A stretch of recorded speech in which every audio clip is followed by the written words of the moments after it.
The long-running saga over same-sex marriage has taken another turn, with the Queensland Liberal MP proposing a new law to allow civil union for gay and lesbian couples. The issue leapt back into the headlines this week with an outcry over TV ads run in Queensland by Bob Katter's Australian Party, attacking supporters of gay marriage. It's a fraught debate. 3 separate same-sex marriage bills are before the Parliament, but it's unlikely any of them will pass. So, long-time gay rights campaigner, the Coalition's Warren Entsch, has fashioned a compromise.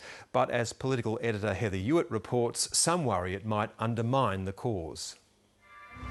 Don't be nervous. Remember, she's just a person like anybody else, right? No, she's the Prime Minister.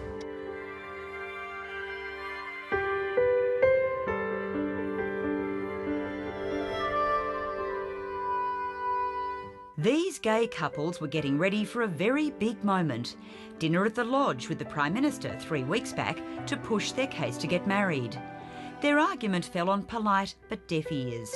All their hopes are now pinned on legislation expected to go to the vote in the Parliament later this year to enable gay marriage. But the chances of success don't look good. Let's have a look at what their views are on this, whether the marriage bill gets up or it doesn't. But you think it won't? I don't believe it will. I really don't. And this is talking to members from all sides of politics. Since the last ALP National Conference decided to give Labor MPs and senators a conscience vote on the issue, at the urging of the Prime Minister, the writing looked to be on the wall. There wouldn't be enough bipartisan support to get the legislation through. But now a compromise possibility is emerging, and it's coming from coalition ranks. I think that it would be a tragedy if this Parliament did not take the opportunity to at least legislate for civil unions. Because I think that marriage is a bridge too far for some people. I just think that this will address a lot. It's this man, burly Queensland Liberal MP and opposition whip Warren Entsch, who's leading the charge. He's already had a bill drafted to allow civil partnerships to try to redress discrimination, because he's convinced same-sex marriage legislation will fail. I'm finding in this place that there are those that are absolutely locked in and they're not going to move. Others are a little bit more, I guess, flexible in their thinking, have some level of discomfort about gay marriage, but are very comfortable with the concept of some sort of a civil partnership arrangement, and I think would support that. That's certainly the case for some in his own ranks, who went on the public record when debate on same-sex marriage first surfaced. I have shared my view in support of civil unions for same-sex couples, and I have also shared my view that there are legal implications that flow from same-sex marriage. Civil unions, however, should be an alternative. But there's no point in starting from scratch. I feel that this is something that we need to have ready to go, should there be the support for it. In the conversations that you've had, the cross-party conversations, how much support do you think that this bill for civil unions would get? I believe it'll get through. I believe it'll get through, absolutely. Now, this is not a civil unions bill for the gay community.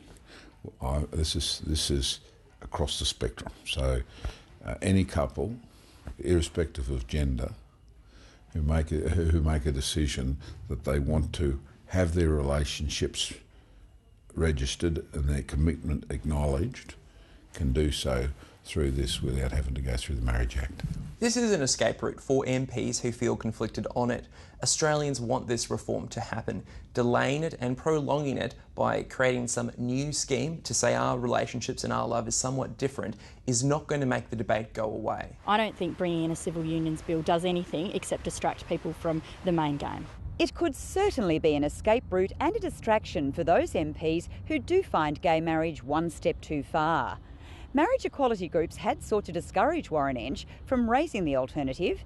He's pledged not to introduce a bill until after there's been a parliamentary vote on gay marriage. But there's been a lot of effort put in it by the marriage equity group. Give them a good run at it, and let's not muddy the water.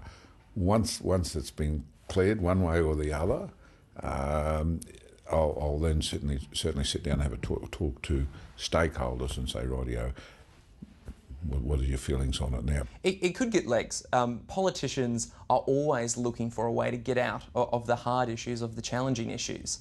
The warning here is for the Labor Party. If they supported this legislated discrimination of civil unions, it'll give the Greens a clear point of differentiation in the inner city seats where they continue to win more and more votes at every election. Would it be your argument to colleagues that this is better than nothing? Oh, absolutely, absolutely, and this would satisfy the needs of a lot of people out there. It's a compromise that could well be embraced by MPs on both sides, especially those in seats where they fear an electoral backlash if they support gay marriage. It just depends when Warren Entsch decides to finesse his draft and introduce it to the Parliament. All of this comes at a sensitive time, with most mainstream politicians moving to condemn or distance themselves from this ad by independent MP Bob Katter. The LNP leader supports gay marriage, just like Greens leader Bob Brown. I support gay marriage. I support gay marriage. That's right, he supports gay marriage. It went to air at the weekend as part of the Queensland state election campaign and is still running, prompting some of his former coalition colleagues to mutter, it's like a return to Pauline Hanson's One Nation. Look, I think it's disgusting. I think it's quite vile. I think it's been there deliberately to stir up homophobia. I think the longer those ads keep playing, the less votes the Bob Katter party is going to get. I think they're highly offensive. They might also be a precursor to Bob Katter's tactics for the federal election campaign next year. Political editor Heather Hewitt.